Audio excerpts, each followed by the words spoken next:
नमस्कार दोस्तों, online scheme YouTube channel में आप सभी का स्वागत है। और आज के इस वीडियो में बात करने वाले स्कीम यूजी सेमेस्टर 6 जो कि सेशन है आप लोग का 2022 से 26।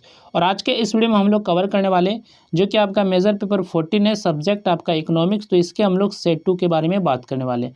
तो इसके पहले मैंने सेट 1 का वीडियो बना दिया है। अगर आपने उस वीडियो को नहीं देखा है तो आप हमारे चैनल से जाके उस वीडियो को देख सकते हैं, या फिर इसी वीडियो के डिस्क्रिप्शन में आपको प्लेलिस्ट का लिंक मिल जाएगा, तो वहाँ से भी जाके आप उस वीडियो को देख सकते हैं। तो सबसे पहले बात कर लेते हैं क्वेश्चंस के बारे में। क्वेश्चन जो आपके दो ग्रुप में पूछे जाते हैं।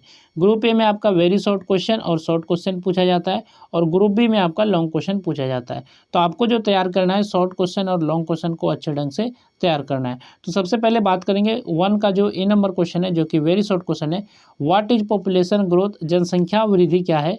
तो जनसंख्या वृद्धि से आशय किसी निश्चित क्षेत्र के कुल जनसंख्या में एक निश्चित समय सामान्यतः एक वर्ष के दौरान होने वाली वृद्धि या कमी से है, और यह मुख्य रूप से जन्म दर, मृत्यु दर तथा प्रवास के संयुक्त प्रभाव से निर्धारित होती है। तो जनसंख्या वृद्धि क्या है? तो ये जो है, जो एक साल के दौरान यानी कि एक वर्ष के दौरान जो होने वाली वृद्धि या कमी को बताता है, जो कि मुख्य रूप से इनमें जो है जन्म दर, मृत्यु दर और प्रवास जो है शामिल होते हैं। तो ये आपका जो है जनसंख्या वृद्धि है। नेक्स्ट आपका क्वेश्चन है, व्हाट इज मोर्टेलिटी? मृत्यु दर क्या है? तो मृत्यु दर वह जनांकीय माप है जो किसी क्षेत्र में एक वर्ष के दौरान प्रति 1000 जनसंख्या पर होने वाली कुल मृत्यु की संख्या को दर्शाती है, और इसका उपयोग जनसंख्या के स्वास्थ्य स्तर तथा जीवन स्थितियों का अध्ययन करने के लिए किया जाता है। इसके बाद नेक्स्ट आपका क्वेश्चन है, व्हाट इज स्टेबल पॉपुलेशन?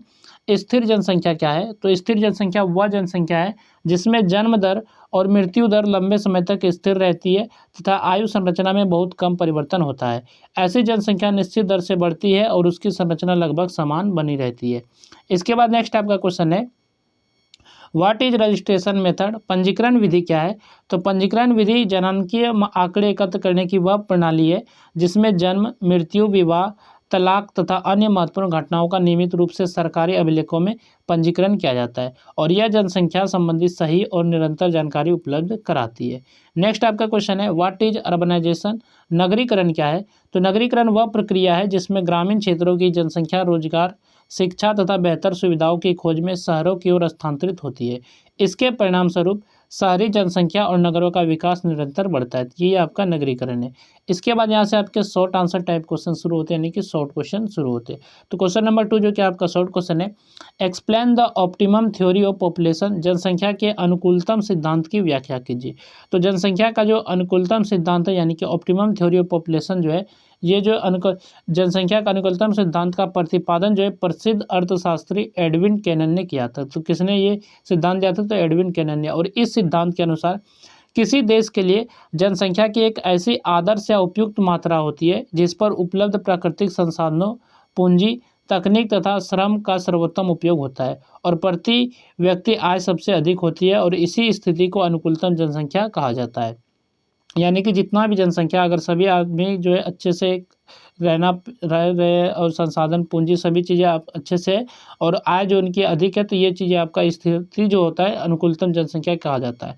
इसके बाद यहाँ पर है, इस सिद्धांत का मुख्य उद्देश्य जो है यह बताना है कि केवल अधिक या कम जनसंख्या होना महत्वपूर्ण नहीं है, यानी कि ज़्यादा या अधिक, मतलब कि अधिक या कम होना जनसंख्या महत्वपूर्ण नहीं है, बल्कि जो है संसाधनों के अनुसार उपयुक्त जनसंख्या होना आवश्यक है। यदि जनसंख्या अनुकूल स्तर पर रहती है तो उत्पादन अधिक होता है और लोगों का जीवन स्तर बेहतर बनता है।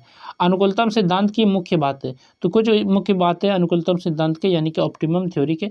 तो आपका यहाँ पर प्रत्येक देश की एक आदर्श जनसंख्या होती है, और इस स्तर पर प्रति व्यक्ति उत्पादन और प्रति व्यक्ति आय सबसे अधिक होती है। जनसंख्या और संसाधनों के बीच संतुलन बना रहता है, और जनसंख्या बढ़ने या घटने से प्रति व्यक्ति आय पर प्रभाव पड़ता है। और यह सिद्धांत जो है आर्थिक विकास और संसाधनों के उचित उपयोगों पर बल देता है। अनुकूलतम जनसंख्या से अधिक होने पर, यदि जनसंख्या अनुकूलतम स्तर से अधिक हो जाती है तो उपलब्ध संसाधनों पर दबाव बढ़ जाता है, और इससे जो है प्रति व्यक्ति आय घटती है, बेरोजगारी बढ़ती है, गरीबी, आवास की समस्या तथा भोजन की कमी जैसी कठिनाइयाँ उत्पन्न हो सकती है। इसके बाद अगर अनुकूलतम जनसंख्या से कम होने पर, यानी कि अनुकूलतम जनसंख्या अगर कम होती है, तो यदि जनसंख्या बहुत कम होती है तो प्राकृतिक संसाधनों का पूरा उपयोग नहीं हो पाता, श्रमिकों की कमी के कारण उत्पादन घट जाता है तथा आर्थिक विकास की गति जो है धीमी हो जाती है। अब सिद्धांत का महत्व देख लेते हैं, यानी कि ये जो अनुकूलतम सिद्धांत है, तो यह सिद्धांत जो जनसंख्या और संसाधनों के बीच संतुलन बनाए रखने की आवश्यकता को स्पष्ट करता है और इसके आधार पर जो है सरकारें जनसंख्या, रोजगार तथा आर्थिक विकास से संबंधित योजनाएं तैयार कर सकती है। यह सिद्धांत बताता है कि किसी देश की समृद्धि केवल जनसंख्या की संख्या पर नहीं बल्कि संसाधनों के उचित उपयोग और संतुलित जनसंख्या पर निर्भर करती है। इसके बाद नेक्स्ट आपका क्वेश्चन है, explain the methodology of collecting population census data. तो जनगणना आंकड़ों के संकलन की पद्धति की व्याख्या कीजिए। तो जनगणना आंकड़ों का संकलन एक व्यवस्थित और सरकारी प्रक्रिया है जिसके माध्यम से देश की पूरी जनसंख्या से संबंधित जानकारी एकत्र की जाती है। भारत में जनगणना प्रत्येक 10 वर्ष में कराई जाती है। इसका उद्देश्य जनसंख्या की सही और विश्वसनीय जानकारी प्राप्त करना है। पहला आपका है उद्देश्य जो है जनगणना की योजना बनाना। सबसे पहले सरकार जनगणना की तिथि, क्षेत्र, प्रश्नावली तथा कार्य योजना तैयार करती है। इसके बाद है गणना कर्मियों की नियुक्ति एवं प्रशिक्षण। तो जनगणना कार्य के लिए कर्मचारियों की नियुक्ति की जाती है तथा उन्हें सही ढंग से जानकारी एकत्र करने का प्रशिक्षण दिया जाता है। तीसरा आपका है घर घर जाकर जानकारी एकत्र करना। गणना कर्मी प्रत्येक घर में जाकर परिवार के सभी सदस्यों से संबंधित जानकारी प्राप्त करते हैं।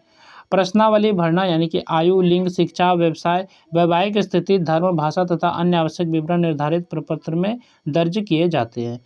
आंकड़ों की जांच, एकत्रित जानकारी की जांच की जाती है ताकि त्रुटियों को सुधारा जा सके। इसके बाद है आपका आंकड़ों का वर्गीकरण एवं विश्लेषण। तो सभी आंकड़ों को व्यवस्थित करके उनका वर्गीकरण और सांख्यिकीय विश्लेषण किया जाता है।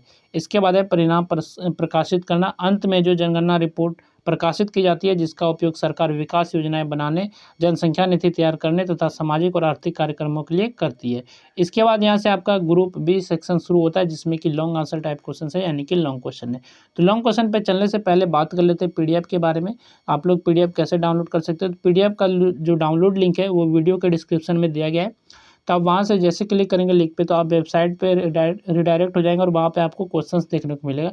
लेकिन आप स्क्रॉल करके नीचे आएंगे तो आपको बटन मिलेगा डाउनलोड पीडीएफ करके, तो वही बटन से आप इसको डाउनलोड कर सकते हैं पीडीएफ को और पढ़ सकते हैं।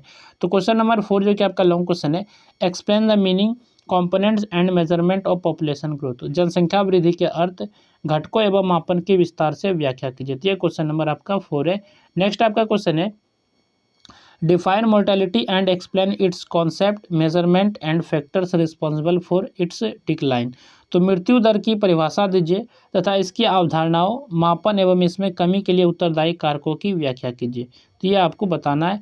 नेक्स्ट आपका क्वेश्चन है question number 6, discuss population projection and explain its importance in population planning. तो जनसंख्या प्रक्षेपण की चर्चा कीजिए तथा जनसंख्या नियोजन में उसके महत्व की व्याख्या कीजिए। तो ये क्वेश्चन नंबर आपका 6 है। नेक्स्ट आपका क्वेश्चन है, explain the registration method as a source of demographic data and discuss its merits and demerits. तो जनांकीय आंकड़ों के स्रोत के रूप में पंजीकरण विधि की व्याख्या कीजिए तथा इसके गुण एवं दोषों की चर्चा कीजिए। तो ये क्वेश्चन नंबर 7 है। नेक्स्ट आपका क्वेश्चन है, compare the optimum theory of population and the theory of demographic transition. यानी कि जनसंख्या के अनुकूलतम सिद्धांत एवं जनांकीय के संक्रमण सिद्धांत की तुलना कीजिए। दोनों का आपको तुलना करके बताना है। नेक्स्ट आपका क्वेश्चन है, explain the meaning of urbanisation and discuss the status and trends of urbanisation in India.